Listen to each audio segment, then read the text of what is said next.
സംസ്ഥാനത്തും വിപുലമായാണ് 68ാമത് റിപ്പബ്ലിക് ദിനം ആഘോഷിച്ചത്. സംസ്ഥാനത്തെ വരൾച്ചാ സാഹചര്യം കണക്കിലെടുത്ത് കൃഷിയും ജലവും സംരക്ഷിക്കണമെന്ന് governor justice P Sadasivam republic ദിന സന്ദേശത്തിൽ ഓർമ്മിപ്പിച്ചു. വർണ്ണാഭമായ മാർച്ച് പാസ്റ്റ് ആഘോഷങ്ങളുടെ മോടി കൂട്ടി. മറ്റ് ജില്ലകളിൽ മന്ത്രിമാർ ദേശീയ പതാക ഉയർത്തി.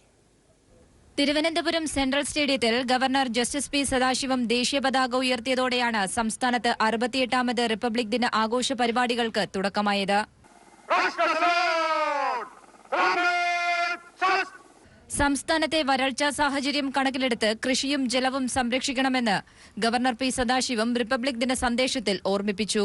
ഇതിലെ സ്ഥിരതയാണ് വലിയ വെല്ലുവിളിയെന്നും ഗവർണർ പറഞ്ഞു. Haritha Keralam attains a great relevance as a mission for sustainable development and organic farming to enhance paddy and vegetable production.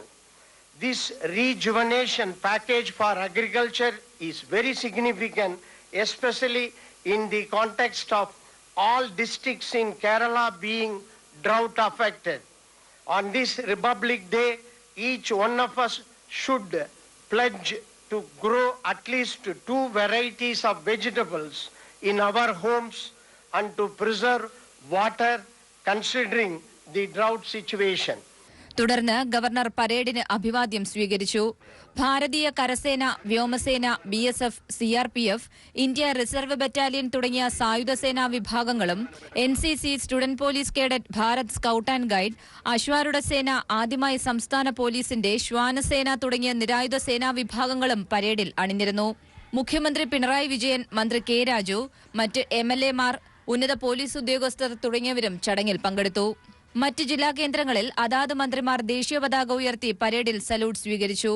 കൊല്ലത്ത് ഭക്ഷ്യമന്ത്രി പി തിലോത്തമൻ, പത്തനംതിട്ടയിൽ കടകംപള്ളി സുരേന്ദ്രൻ, ആലപ്പുഴയിൽ മാത്യു ടി തോമസ്, കോട്ടയത്ത് G സുധാകരൻ, ഇടുക്കിയിൽ MM മണി, എറണാകുളത്ത് TM തോമസ് ഐസക്, തൃശൂരിൽ രാമചന്ദ്രൻ കടന്നപ്പള്ളി, കോഴിക്കോട് VS സുനിൽകുമാർ, പാലക്കാട് AK ബാലൻ, മലപ്പുറത്ത് മന്ത്രി TP രാമകൃഷ്ണൻ, കാസർഗോഡ് E ചന്ദ്രശേഖരൻ, കണ്ണൂരിൽ മന്ത്രി AK ശശീന്ദ്രൻ, വയനാട് മന്ത്രി KT ജലീൽ എന്നിവരാണ് ദേശീയ പതാക ഉയർത്തിയത്. വിവിധ ബ്യൂറോകൾക്കൊപ്പം ന്യൂസ് ബ്യൂറോ, തിരുവനന്തപുരം.